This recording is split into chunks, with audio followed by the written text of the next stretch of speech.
ইরানে আগ্রাসনের মাত্র ১০০ ঘণ্টা পার হয়েছে, আর এরই মধ্যে মার্কিন কোষাগার থেকে খরচ হয়ে গেছে ৩৭০ কোটি মার্কিন ডলার, অর্থাৎ প্রতিদিন গড় ব্যয়ের পরিমাণ প্রায় ৯০ কোটি ডলার।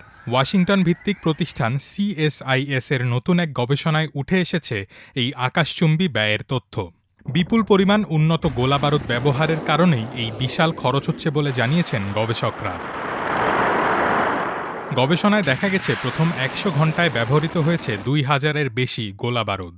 এই বিপুল পরিমাণ অস্ত্র পুনরায় মজুত করতেই খরচ হবে আরও ৩১০ কোটি ডলার।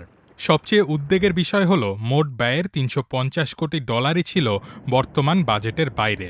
ফলে বাড়তি এই অর্থের যোগান দিতে পেন্টাগনকে এখন ট্রাম্পের প্রশাসনের কাছে নতুন করে তহবিলের আবেদন করতে হবে। নির্বাচনী প্রচারণায় ডোনাল্ড ট্রাম্প প্রতিশ্রুতি দিয়েছিলেন তিনি কোনো বিদেশি যুদ্ধে জড়াবেন না। কিন্তু এখনকার এই বিশাল সামরিক ব্যয় এবং এর ফলে জ্বালানির দাম ও মুদ্রাস্ফীতি বৃদ্ধি মার্কিন নাগরিকদের মধ্যে অসন্তোষ তৈরি করতে পারে। এমনকি ট্রাম্পের আমেরিকা ফার্স্ট সমর্থকদের মধ্যেও এই যুদ্ধ ব্যয় নিয়ে বিভাজন তৈরি হওয়ার আশঙ্কা রয়েছে।